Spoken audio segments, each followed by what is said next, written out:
Break के बाद आप सभी का एक बार फिर से स्वागत है और इस वक्त की एक बड़ी खबर सामने आ रही है। ईडी विनोद सिंह से पूछताछ करेगी। आपको बता दें कि इस वक्त की ये बड़ी खबर सामने आ रही है राजधानी रांची से, जहां ईडी ने विनोद सिंह से पूछताछ करेगी। आपको बता दें कि ये बड़ी खबर सामने आ रही है राजधानी रांची से।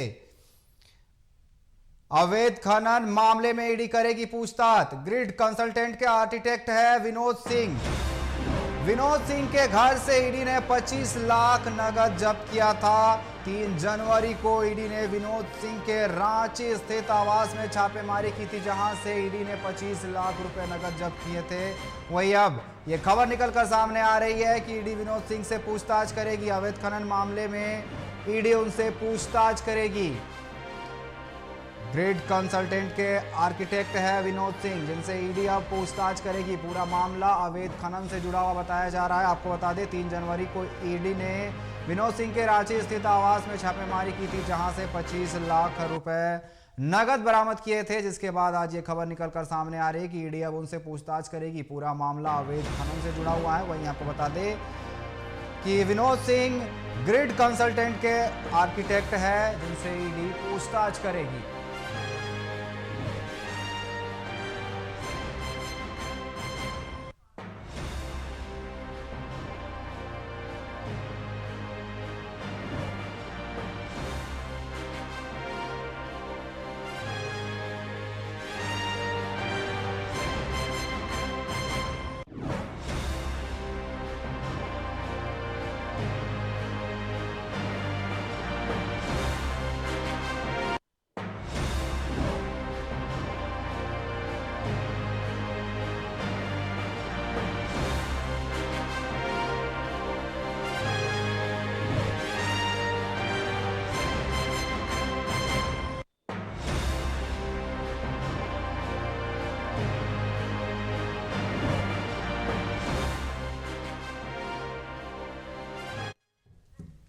तो आपको बता दें कि जिस तरीके से यहां पर ईडी ने कार्रवाई कर रही है, आपको बता दें कि विनोद सिंह से पूछताछ करेगी और लगातार ईडी कार्रवाई कर रही है और अवैध खनन मामले में लगातार समन भेजा जा रहा है। वहीं विनोद सिंह को फिर से पूछताछ के लिए बोला गया है और इस पर अधिक बात करने के लिए रांची से हमारे संवाददाता चित्ररंजन हमारे साथ बने हुए। चित्ररंजन, ईडी पूछताछ करने वाली है विनोद सिंह से, क्या कुछ लग रहा है, क्या कुछ निकलकर सामने आ सकता है? देखिए अनिकेत, ईडी लगातार झारखंड में कार्रवाई कर रही है और अवैध खनन मामले पे तो लगातार कई लोगों को हिरासत में लेकर ईडी ने पूछताछ की थी और कई लोग सलाखों के पीछे भी है।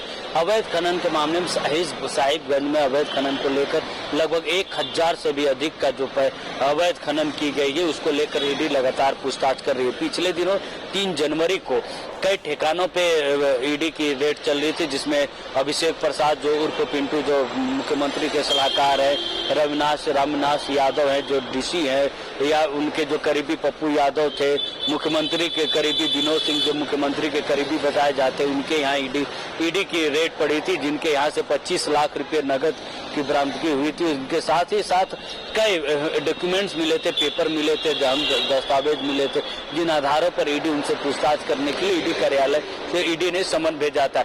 ईडी ने समन भेजकर कहा था कि आप 15 जनवरी को ईडी के कार्यालय पहुंचेंगे, जहां पर आपसे कुछ ईडी के जो प्रश्न वो पूछे जाएंगे, आप ईडी का सहयोग करें।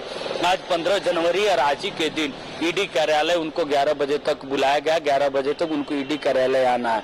अब देखने वाली बात होगी कि ये ईडी कार्यालय अब तक तो नहीं पहुंचे, लेकिन क्या ईडी कार्यालय ये ईडी का सहयोग करने के लिए पहुंचे या फिर बाकियों की तरह है या ईडी की जो आज का जो डेट है समन का, उससे नदारत होते हैं। क्योंकि पिछले दिनों जब इनके यहाँ से ईडी की रेड हुई थी तो पैसे के साथ साथ कई अहम दस्तावेज मिले थे। उन दस्तावेजों के आधार पर इनसे प्रश्न पूछे जाएंगे, क्योंकि जो ईडी किसी को भी जब भी ईडी कार्यालय बुलाती है पूछताछ के लिए, तो उससे पहले उनसे जुड़े जो सवाल होते हैं उसके फेयर लिस्ट बनाई जाती है और उन्हीं के आधार पर उनसे प्रश्न पूछे जाते हैं। उनके जो घरों पर जो डॉक्यूमेंट्स मिले, जो अकाउंट डिटेल्स मिले, उनके आधार पर वो सवाल पूछे जाएंगे और इनसे संबंध जो पप्पू यादव है, रामनाथ यादव है या फिर अभिषेक शर्मा उर्फ पिंटू जैन इनसे इनके संबंध क्या है, क्या बिजनेस व्यवसायिक संबंध है, किस तरह के संबंध, इन सभी चीजों पर ईडी पूछताछ करती है और ईडी इनसे पूछताछ करेगी। लेकिन बहरहाल देखने वाली बात होगी कि क्या ईडी कार्यालय विनोद सिंह पहुंचते हैं या फिर नहीं, क्योंकि विनोद सिंह को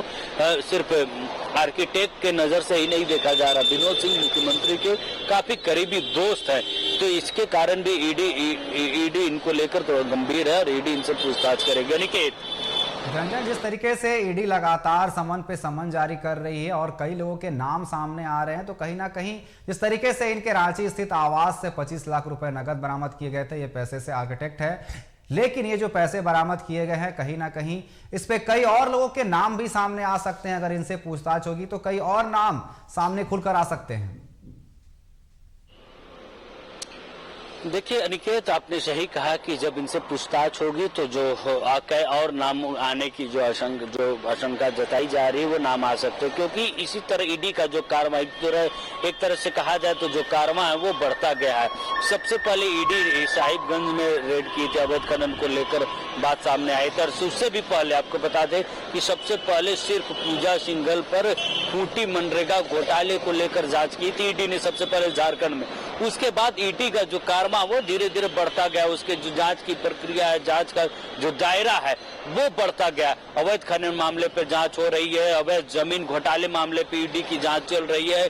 कल ही ईडी ने 30 लोगों को एक साथ समन भेजा है, तो ईडी का जो दायरा है, कार्रवाई का दायरा वो बढ़ता जा रहा है, जांच जो है वो बढ़ता जा रहा है।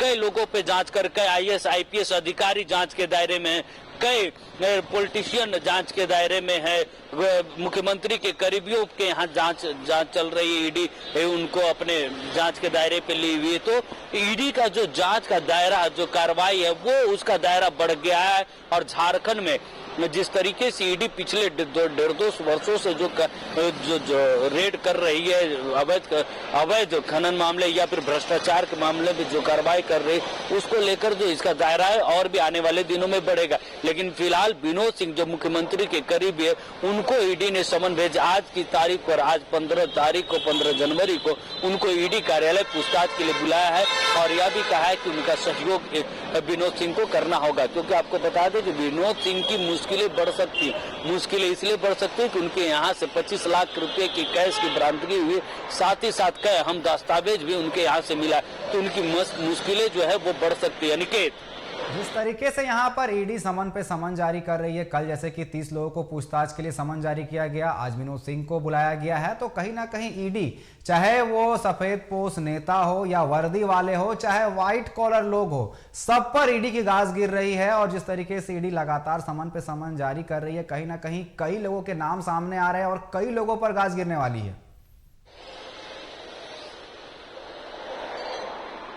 बिल्कुल अनिकेत, आपने सही कहा कि इसमें सफेद पोस्ट सिर्फ नाम ही नहीं है, इसमें IAS IPS अधिकारी, बड़े राज्य के बड़े बड़े अधिकारी भी संलिप्त हैं, उनको भी जांच के दायरे पे लिया गया है। आपको बता दें कि पिछले दिनों कैबिनेट से प्रस्ताव पास किया गया है कि किसी भी अधिकारी को ईडी अगर बुलाती है, उसे अपने हायर अथॉरिटी, अपने विभाग के अधिकारी से परमिशन लेना होगा कि ईडी की समक्ष पेश होने के लिए। ये सब देखिए, ये पक्ष इसको और राज्य सरकार पर भ्रष्ट अधिकारियों को बचाने का आरोप भी लगा चुकी है, तो राजनीतिक बात है। लेकिन इस सबसे तलब, क्योंकि हाल के दिनों में जिस तरीके से भ्रष्टाचार उजागर हुए, भ्रष्टाचार के जिस तरीके से कैश की बरामदगी IAS IPS अधिकारियों के यहाँ से हुई है, उसके बाद से लोगों में तो भ्रष्टाचार को लेकर एक विषय का चर्चा बना ही है। लेकिन झारखंड में ईडी को लेकर जिस तरीके से मुख्यमंत्री को समन किया जा रहा या फिर बाकी लोगों को ईडी कार्यालय बुलाया जा रहा पूछताछ के लिए, कहीं न कहीं ये संकेत दे रहे कि राज्य में एक बड़ी कार्रवाई ईडी की ओर से देखी जा सकती है।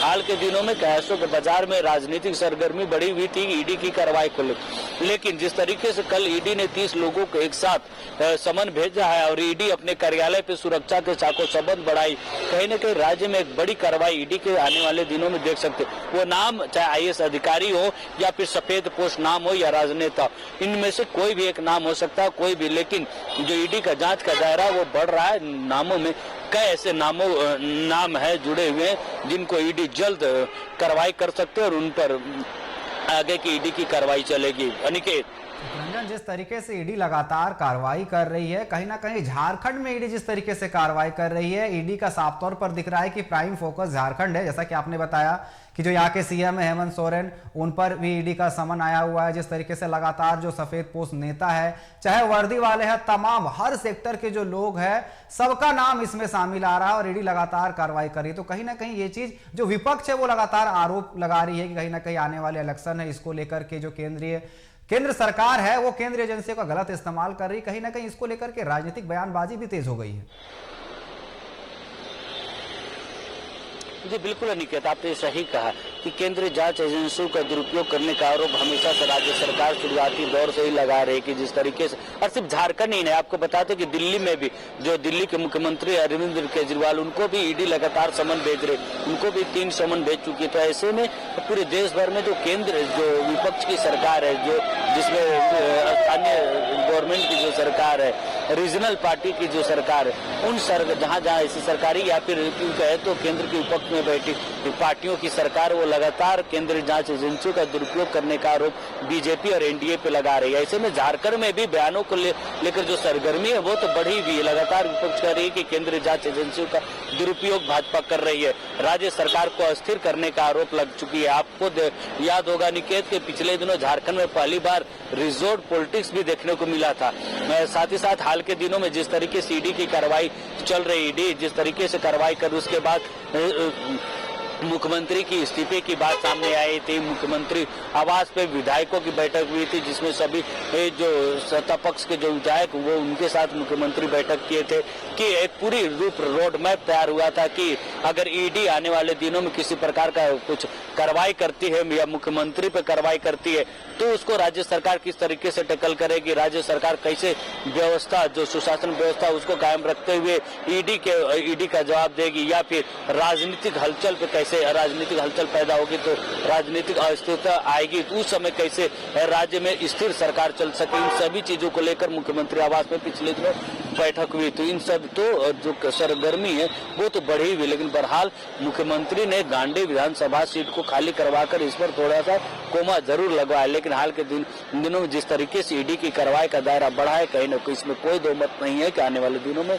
चाहे कई ऐसे नाम और भी ईडी के रडार पे आएंगे जो चौंकाने वाले नाम हो सकते हैं और ईडी की एक बड़ी कार्रवाई झारखंड में देखने को मिल सकती है। निकेत, चित्रंजन, ये देखने वाली बात होगी कि क्या वो हाजिर होते हैं ईडी कार्यालय, वहां पर उनसे क्या पूछताछ होती है और क्या कुछ इस पर निकलकर सामने आ सकता है, क्या कुछ और नए नाम भी सामने आ सकते हैं। फिलहाल हमारे साथ आपका बनने के लिए बहुत बहुत धन्यवाद। तो ईडी ने विनोद सिंह को यहां पर समन भेजा है, उन्हें पूछताछ के लिए बुलाया गया है। अब देखने वाली बात होगी वो ईडी कार्यालय पहुंचते हैं, उनसे क्या पूछताछ की जाती है और क्या कुछ इस पर निकलकर सामने आ सकता है। तो ईडी लगातार समन पे समन जारी किए जा रही है और पूछताछ के लिए लोगों को बुला रही है। फिलहाल यहां पर रुकेंगे, एक छोटे से ब्रेक के लिए जल्द होंगे हाजिर।